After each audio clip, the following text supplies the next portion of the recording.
game since the schedule came out. And, it's funny. This 4-game stretch for the Bears is Vikings, Steelers, Eagles, Packers. If you could win one of these games and you had to lose the other 3, the choice was unanimous Steelers. Bears fans want to beat Aaron Rodgers specifically. The last time Aaron Rodgers played at Soldier Field, I still own you. I own this place. So there's this feeling of like wanting one more chance to beat Aaron Rodgers at Soldier Field.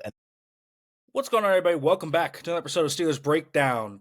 Nick Farabaugh here with you guys, and as usual, we're here for a preview Saturday before the Steelers play a game. Obviously, we do this every Saturday, but today, the Chicago Bears, the Steelers will face the Bears, and what's going to be a pretty fun matchup, I think, in this one, between two teams that are kind of up in the air of where they are. They're both first-place teams right now, and I think a lot of people kind of have questions about the Steelers. I think with the Bears, they're starting to solidify themselves. But I am joined today by Lorin Cox from Locked on Bears. How are you doing, man?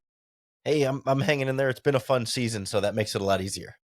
It does. For the Steelers, it's been an interesting season. It's been an up and down, crazy one, but they're 6-4. Bears right there with them at 7-3, leading that loaded NFC North right now, where who knows where that's going to go. The Steelers leading the AFC North. The Steelers going to Soldier Field for the first time since 2017. It's been 8 years. It's been a long time. The Steelers haven't won in Chicago, I think, in 30 years. It's been a long time since the Steelers have won in Chicago. But this is a completely different team than I think the Steelers are used to seeing with the Bears. It's a little different. Ben Johnson's now here, and this is their first time seeing Caleb Williams. And Mike Tomlin talked about how there's not a lot of familiarity with Caleb. He didn't really scout Caleb. He was going to be the first overall pick. Everyone kind of knew that. So the Steelers aren't super familiar with Caleb Williams. But talk to me about year 2 in Caleb Williams and the Bears offense and what the marriage between Caleb Williams and Ben Johnson kind of look. Yeah, I think it's been the exact type of progression Bears fans were looking for from the first year to the second, where like year 1, there was a lot to like, a lot of flashes here and there, but some just like general inconsistency and a feeling like the team around him wasn't necessarily putting him in a lot of positions to be successful, where, they would have some comeback attempts in games, but find ways to keep falling short despite some of the good efforts that he put through. But now with Ben Johnson, with some added investments at receiver and tight end, and certainly along the offensive line, they feel like they're putting him in a much better position to really kind of show what he's capable of, and maybe show more clearly also what he still needs to keep working on. Like there are still times when, he'll rush a throw and he'll be inaccurate. I think he had 6 overthrows against the Vikings this past week, but also had, 3 or 4 drop passes in that game too, that can kind of detract from what the final box score stats look like there. But overall, I think the Bears have been really focused on trying to find this balance between Ben Johnson giving him a lot of structure and rules in passing plays, 3-step hitch throw, your eyes got to be here, the ball's got to be there to be on time. And then when the defense does something to disrupt those rules, whether it's pressure or, better coverage, or the coverage doesn't line up the way that they thought it would, then letting Caleb loose to be able to create plays outside of the pocket, make guys miss. It's really been his strength his whole career, but especially this season, is like avoiding sacks. And like the difference from last year to this year is that when he's avoiding sacks this year, he's doing something more positive with it. Like last year, he'd make a guy miss and he'd still end up taking a sack later in the play, and you'd still get a negative play as a result, or he just would be not on the same page as receivers downfield.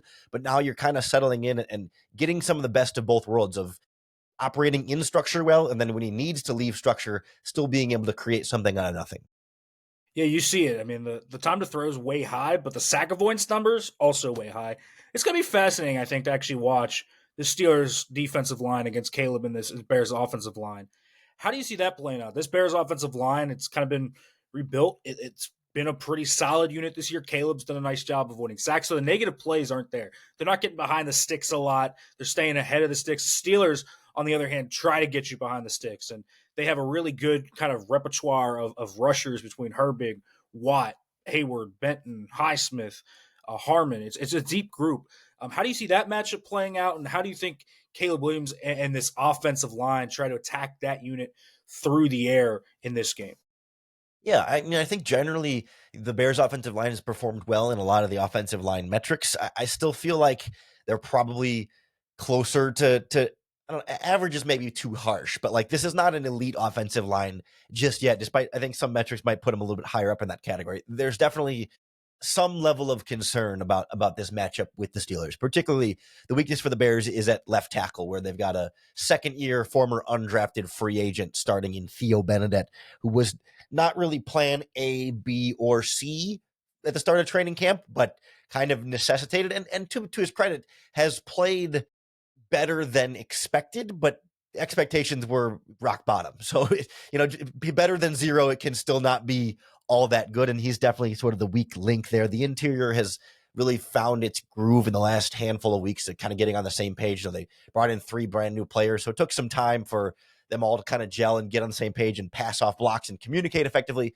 But that seems to have shored up pretty well. So there's going to be snaps in this game where the Bears allow pressure to the Steelers. Like even a 4-man rush is going to be able to get some pressure sometimes. Caleb is going to have to escape and try and make some of those plays, but I'm a little bit more worried about him doing it against the likes of Watt and Cam Hayward, and even I know Nick Herbig's been having a great season for them off the bench. So there's just such a variety of players that if there's one star pass rusher, you can kind of scheme and game plan and work around that a little bit. But for Pittsburgh, with so many different guys coming their way, it's a concern. Not to the level of I think they're going to derail everything the Bears want to do on offense, but that it's going to be more of an impediment than they'd like it to be, and take up more of the Bears' offensive attention to deal with the pass rush than being able to drop back and do everything they would normally want to do from a passing standpoint.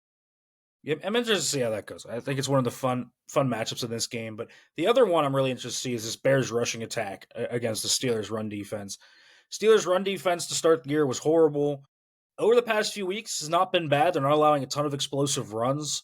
They're getting hit a little bit with 8-9 yarders, but this Bears group hits explosives with ease. I think they have the second highest explosive run rate in the league. DeAndre Swift is becoming a real issue there.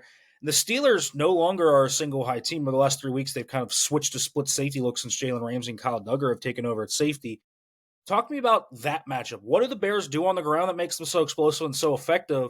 And how is this going to kind of test their ability to run on the Steelers defense that slowed down Jonathan Taylor, that has had a little bit of a streakiness to it?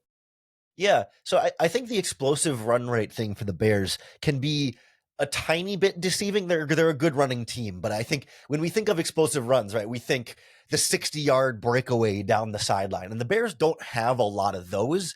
They're just consistently getting the 10 to 15 to 20-yard chunks, but not your whole defense is turning and chasing and trying to run with the guy. So it's more like big chunks than the huge explosive plays, which are still really valuable. The big chunks are, but I think sometimes the perception there is wow, Swift is just running away from everybody. It's no, they're just requiring deep safeties to tackle them a lot more than linebackers and defensive linemen. It's very outside zone heavy schemes. It's definitely zone in general, but especially those kind of stretch zone runs where you can get Swift flowing to the sideline, take that one cut upfield and go. And this is just a group that has really gelled well up front. It's why they made the change at left tackle to the aforementioned Theo Benedett, was for his run blocking, just to try and get that ground game going.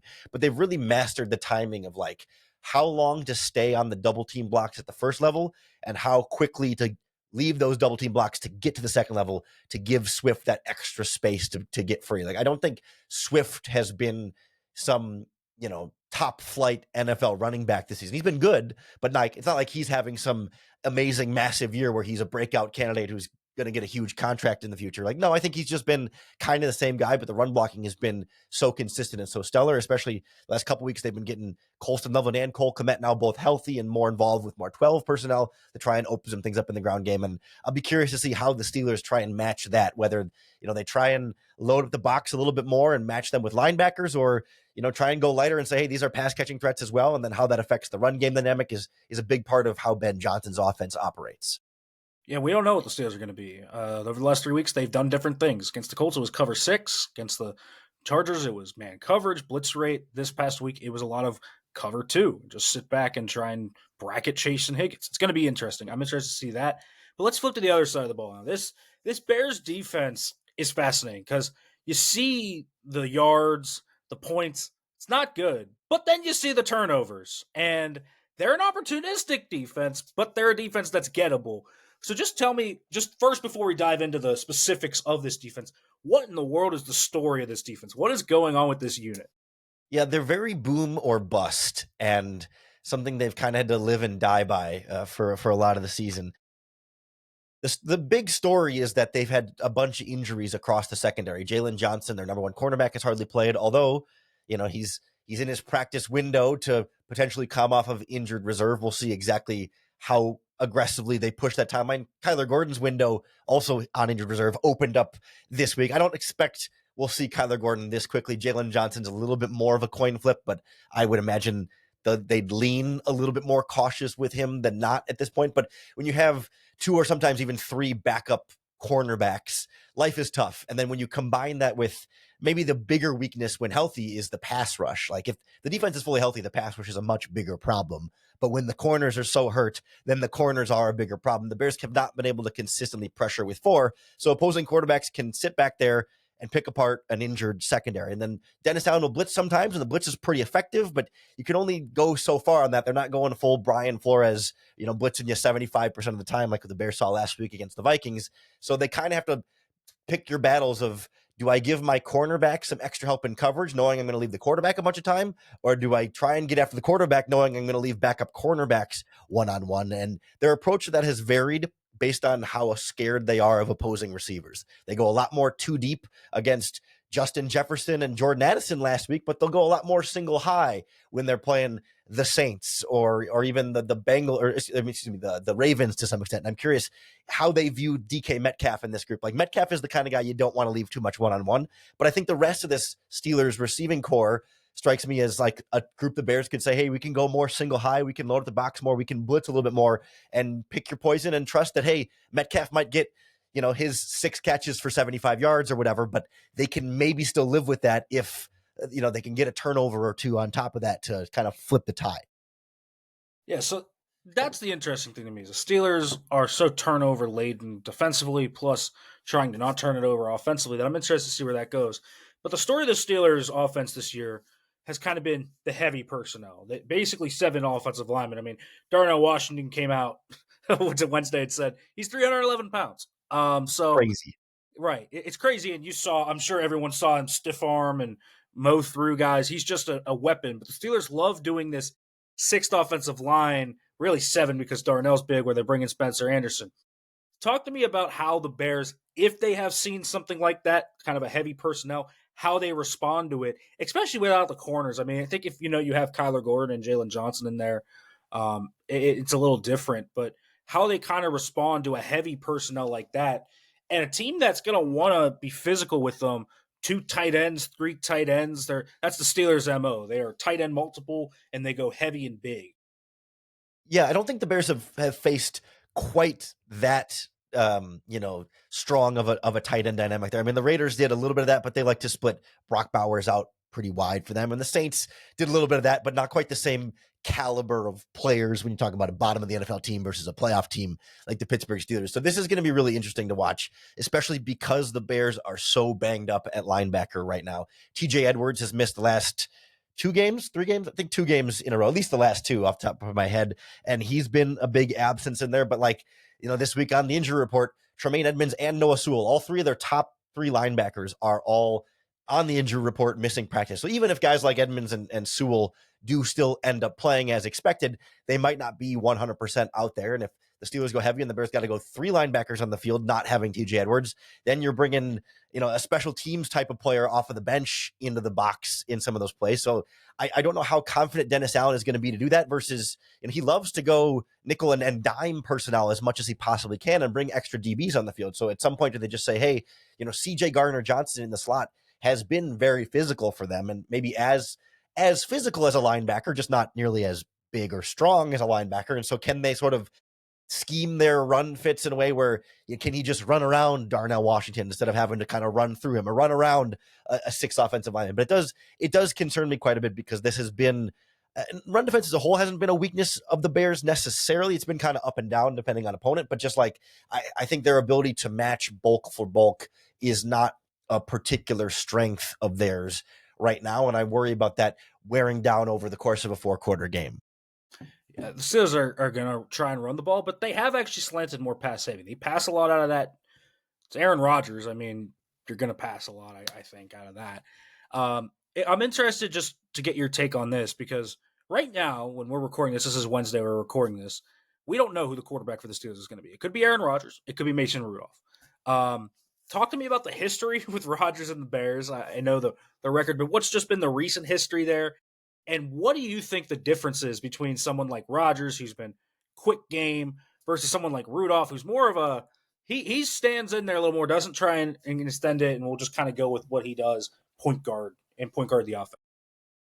Bears fans have had this game circled much like a division game since the schedule came out. And, it's funny. I was doing a different Bears podcast last week before the Vikings game. And we were talking about where, the Bears this 4-game stretch for the Bears is Vikings, Steelers, Eagles, Packers. And it was like, if you could win one of these games and you had to lose the other 3, the choice was unanimous Steelers. Like, Bears fans want to beat Aaron Rodgers specifically. If Aaron Rodgers doesn't play, okay, they don't really care about the Steelers all that much, whatever, not a non-conference game, like whatever, not that big of a deal. But like the last time Aaron Rodgers played at Soldier Field, he scored a touchdown and was yelling at fans in the stands, I own you. I still own you. I own this place. So there's this feeling of like wanting one more chance to beat Aaron Rodgers at Soldier Field. And as much as like, you do worry about the Bears' ability to beat the Steelers with Aaron Rodgers, and that you would think they have a much better chance to beat Mason Rudolph than Aaron Rodgers. I still think you give Bears fans the choice. They're all saying, I would rather get the chance to see this team go against Aaron Rodgers and risk losing to Aaron Rodgers again than beating Mason Rudolph. I mean, I know like you'd rather take the win over the loss, of course, but like the shot at beating Rodgers is so enticing enough. And I know he's 41 and it's not the same Rodgers and he's not in the division anymore and it doesn't carry quite the same weight, but there is a strong dislike for that man in that stadium. And it's really going to be fun to see how the energy goes there. I think the feeling in Chicago is that if Mason Rudolph plays, it's, I don't want to say a foregone conclusion that the Bears win, but if they feel like you might not get 3 turnovers off Aaron Rodgers, but you can get 3 turnovers off of Mason Rudolph. And that's the difference between winning and losing for the Bears.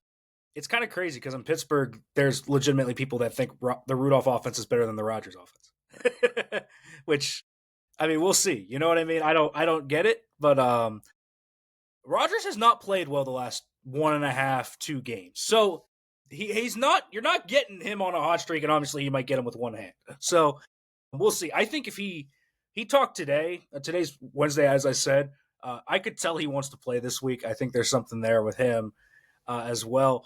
But obviously the Rodgers offense has been quick game all year for the Steelers. They've won via yak all game. I mean, you look at some of their wins, they have just beat people to the flat with their running backs. DK Metcalf's having a really good year after the catch. Guys like Roman Wilson and Calvin Austin are getting involved in that. How's the Bears tackling in space? What are they doing against quick game stuff?